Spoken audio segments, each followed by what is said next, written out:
Welcome to the People Priority Podcast, where we dig into topics that help you show up as your best self for you and your circle of influence. I'm your host, Julie Schneers, a teacher turned speaker, team culture consultant, and leadership growth coach who loves people. Join me every week for conversations that will motivate, educate, and hopefully just inspire you to grow through the power of communication, connection, and confidence. Because you and your people, you're worth it. Today, I'm so excited to deep dive into something I have been asked about over and over again with companies that I've worked with and executive coaching clients, and that is dealing with clarity in their workspace. And of course, when I say workspace, this cross applies to all kinds of spaces: your home space, your classroom space, the boardroom space, the place you volunteer, the organizations that you're a part of. Clarity and confusion are two really important words that today, when we deep dive into how communication and connection can help create clarity, I hope you feel empowered in your ability to overcome some confusion pieces. I want to start with a story, just to kind of give us some perspective. I worked with a sweet lady once who, man, she had her job down, but then there were some leadership changes. And leadership changes meant there were some changes in the workspace. And that's normal. I know you're sitting there listening, thinking, well, absolutely, that's how it works, especially if you're a leader. Sometimes things just need to change and people have to be flexible. I completely understand that. But the sweet lady was given a piece of a job she'd never had to do before. She was not given the big ideas of the project. She did not completely understand all the duties of the project. And she wasn't 100% sure how important her role was until people were frustrated. And of course, months and months of working through the growing pains, which are natural and normal, working through how to navigate all of the blocks that she was hitting on the other side of walking through what had been thrown her way by leadership. She walked away from the job. She walked away because her confusion left her feeling stupid the majority of her days at work. Now, I want you to just think through what it feels like to be in a space that you're confused every day. When the majority of our time in a day is spent in the workspace, if you're coming to your job frustrated because you don't know what you're doing next, because you don't understand how important your role is or how you can be helpful or what the end goals are for this project you've been thrown, that can lead to confusion that is just frustrating. She had spent too many days back to back frustrated. So in the end of the project meeting, she did give in her resignation, and there was no turning back. There was no, I would like to change my mind. No, if you get me different help next year. Her frustrations were so overwhelming that she needed to leave that space. And I don't imagine any leader wanting that for their people. It was a natural occurrence in this really important space that just hit struggle that was not navigated with clarity. Now, that's just one little example. Right now, I want you to take a second and think about your life, your day, your job. Where is there a clarity versus confusion battle? And when you think about what does that mean, confusion, what does confusion even mean? What are some things that you're confused about in your day-to-day? When is the time you were confused at work, confused with a project, confused with a relationship? Where did that confusion root from? And what would clarity have looked like? And I can tell you, I've done some evaluations with some companies that I have worked with, and I polled many groups and I asked them to just give me words that they associated with confusion. And the feedback that I got was confusion makes me feel frustrated, not supported, like I'm not included, like there's a lack of honesty in the workspace, like I'm just being left out, like I'm unimportant, desperate, frustrated with lack of communication, lost in the overall vision. These are just some of the words that were thrown out in the word bubbles that we shared with what does it feel like to be confused? And I'm asking you to think through what does it feel like to be confused? It's so easy to get wrapped up in all of the many plates that we end up juggling. It's never probably intentional that you're sending someone into confusion. So if you're the person struggling with confusion, I'm hoping that this helps you. If you're someone that is battling confusion in your workspace, I hope this helps you because clarity brings confidence. And as you know, the people priority, we focus on communication, connection, and confidence. Those three words are not lost in this episode. Confidence links to clarity. So how can we build confidence? What can you do to help with confusion? And I'm going to give you these two big ticket ideas: communication and connection. Now, let's just talk for a second about connection. In the world of connecting through confusion, what could that look like? What are some key important takeaways that can help you navigate connecting in the middle of confusion? Because sometimes confusion is just inevitable, and sometimes it's not even your fault. So, how do we connect through confusion? I'm going to break it down into three parts: the person, the perspective, and the validation. All right, go with me here. The person. Who are the people you are communicating with?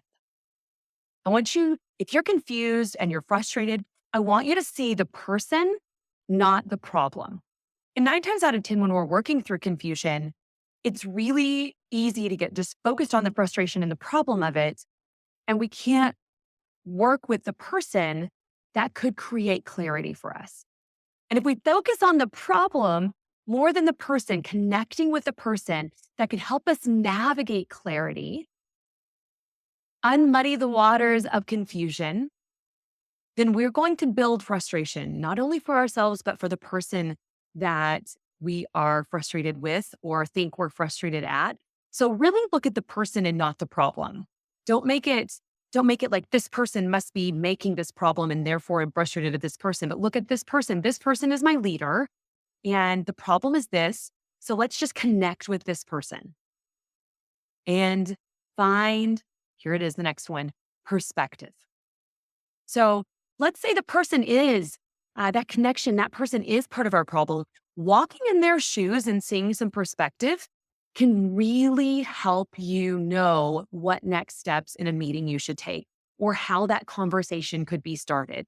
Or possibly just acknowledging their perspective could help you see a little bit of clarity in why your job is what it is or where you need to focus on in order to help the confusion be less of an issue.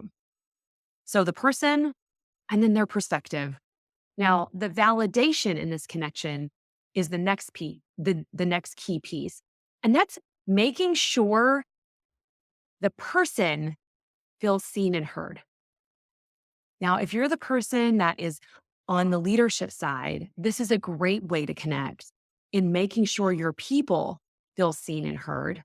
But if you're coming to leadership with a struggle, making sure that their perspective is acknowledged and seen. Like, I understand that this is, what do you understand about the project? I understand that this is the end goal.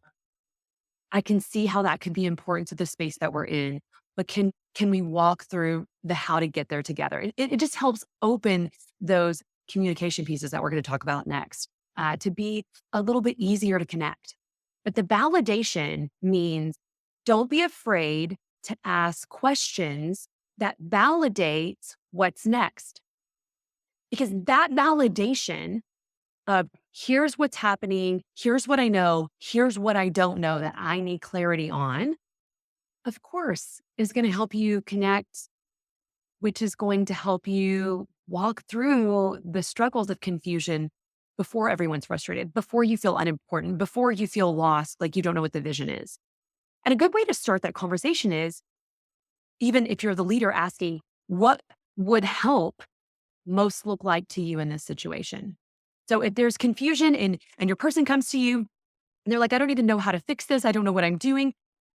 Being able to just sit with them and acknowledge the person, not the problem, see their perspective a little bit, or ask some curious questions to help share their perspective, and then give them validation in that conversation.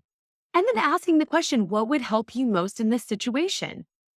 As a leader, that can help navigate that conversation. But as somebody going to your leader, you could even ask the question of, what would success look like to you? What are some ways that you would like for me to attempt to reach those goals? Can we make that plan together? There's just some words to help you navigate those conversations. And I'm sharing them because I was specifically asked by a client once, I need words. I need the words to help navigate this conversation. So I'm trying to give you those words. Okay, so now we have communication. We talked about connecting. Now I want to talk about communication, the other big piece to creating clarity. And I want to break that up into 3 points: the plan, the point, and the victory. Now, communication is key to a lot of things, but I would say, dang, if you don't have communication, of course you're going to not have clarity. If you don't have good communication, of course there's confusion. Connecting with your people can help with clarity, but communication is vital. So starting with the plan, if you're looking for an end goal, you're looking for your people to achieve a task with you, for you, has a plan of action been successfully mapped out? That is the very first question that we need to be asking. If you're just like, hey, I need this done. Okay. But in the case of my sweet client, there was no mapped out journey. She had no idea to get there. And she wasn't even 100% sure about what the end goal looked like. So what success looked like was not even necessarily mapped out to her. Now, if you're saying, I don't know what's mapped out or how to map it out because it's a brand new space and my people need to be flexible, let me tell you, it is very impactful to communicate that also. Sit down and have the conversation of, hey, I don't know what success is going to completely look like, but you've got an idea, right? So at least start there. I don't know exactly how to get there, but here's what I do know. Let's work on it together. Be transparent and authentic. Communicate that I need this flexibility. What questions do you have? So at least you're giving your people the opportunity to ask questions and possibly help you create a plan. And if your people are a part of creating that plan, if they're communicating with you about the plan, well, now we're invested, right? Now we feel like when I have to pivot, I helped create the plan anyway. What are some creative ways that I can help pivot since I helped create the plan? I find it very hard to lose the argument that having authentic conversations with your team doesn't end up paying off in the end. You may want to seem like, I'm overall leader, I got this. But remember, you're only going to get what you give. And if you want real, you have to give real. Because if you're the kind of leader that just sits there and makes demands and asks for, hey, I need this done because you're worried that your people won't respect you, please hear me say, you're going to get what you give. So what if you showed authentically, hey guys, I don't know what this is going to look like. I don't have a really great plan. Can we work on this together? You're creating a team mentality. That's not wrong. You'll be seen stronger. Okay, I digress. All right, so the plan, back to the plan. Has a plan of action been successfully mapped out? Question number 1 in the plan. Question number 2 to ask yourself is, have the pain points been explored? Because that is where confusion starts to seep in. Okay, here's our plan. Here's our end goal. Here are pieces I'm a little worried about. Here's the areas we don't understand. Maybe those are the areas that you have to be more flexible in. Or maybe those are the areas where you had struggles with the last person who worked on this project. Or maybe they're the areas that you're worried about because you don't know how they work since you're the leader and not the person on the floor doing the work in that space. And you need to ask some questions as a leader. How team building is that to have real conversation? But knowing what the pain points are can be very helpful in at least nipping some of the confusion in the bud. Okay. Number 2 is the point. Communicating the plan and now communicating the point. What is the point of the plan? Making sure, okay, we do have it mapped out, but I want to make sure you understand the point of this plan, the point of this project. how impactful it can be, what our why is. Have the reasons why been shared? Do your people understand why it's so important? Why you're taking on this really tough project or this really tough client, what it could do for the company, what it could do for your team, how it can re-navigate the way your organization works or thinks or fundraises. I don't know, insert X here, right? But the points of the plan and the reasons why being shared not only creates clarity, but it creates this mentality of team. And if you're doing something great, you're probably not doing it alone. Who is on your team that could be confused? Rope them in, communicate with them, connect with them. Okay, so you've got the plan, the point. Now we're going to talk about the victory. Does everyone have a complete understanding of what success is going to look like? So the end goal, if it is finished and we are great, here's what success looks like. Does everybody know what success is going to look like to you, to the needs of the organization, for the board, whoever it is that you're working with? What does victory look like? And does everyone have the same understanding of what that is? Having that conversation is really crucial because I might be on your team. And if we never talked about what success is going to look like, I might feel like we're super successful and you don't, or vice versa. Maybe you think, oh man, we made more headway on that project than I thought we would. And I am thinking on your team, I wasn't good enough. We didn't make it, which can be frustrating as well. So making sure your people understand what victory looks like, what success looks like, understanding what the goal is, and celebrating along the way. I know that I've talked about that on other episodes, but it's really important to celebrate progress and not just the victory in the end. So I'm going to back it up and I'm going to, in case you're the note taker type, the two perspectives of how you can help with confusion is connecting and communicating. Connect with the person, connect with the perspective, connect with validation, and then communicate the plan, communicate the points, communicate the victory, what success is going to look like. And the teacher in me has to point out that there's a PPV there in both of those. Okay, I know, silly for me. In the world of communicating and connecting, I know that that can be difficult if you don't have time, if you don't make time. So I have to take just a second and share with you, if you're sitting here thinking through a project or a place in your space where there is confusion, you can't just send out an email and there be all kinds of clarity. To have communication and to have connection, it's probably not going to be in a one-way email.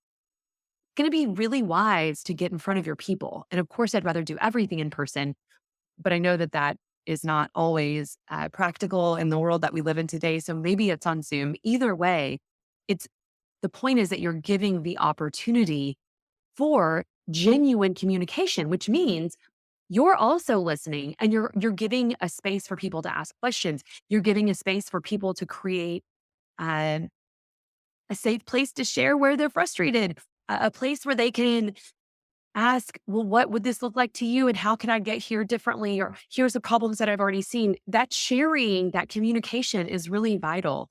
And an email coming down from leadership is not that. And the connecting piece is going to come because you are in person, because you are on Zoom looking at each other if you work remotely, but making sure that you take the time to connect. Now, it also goes without saying, but I'm going to go ahead and say it. Communication is not just talking. It's listening too. So you have to ask yourself, am I giving enough opportunity for me to hear from my people, for me to understand their perspectives, understand their frustrations, to understand what they need so that we can reach our goals? Is the plan clear? Have they been able to share that back to me? That takes listening. Those communication and connection pieces, it means that you have to listen. Now, if you're on a big team, If you're one of the corporations that I've worked with, I get it that you can't get everyone in a room. I get it. Really, it's fine. But how do you navigate those conversations? Do you have a plan for that as well? Because I think it's really impactful that you have small group plans or some sort of reporting system that still gives everyone the opportunity to feel seen and heard. Because remember, clarity creates confidence. And if you want to retain your people, if you want your people to be invested, if you want to be able to tackle really hard things, you got to be able to do it together and feel clear and not confused about what your job is. Because remember, that just creates a space that people don't want to come back to. Clarity is crazy important.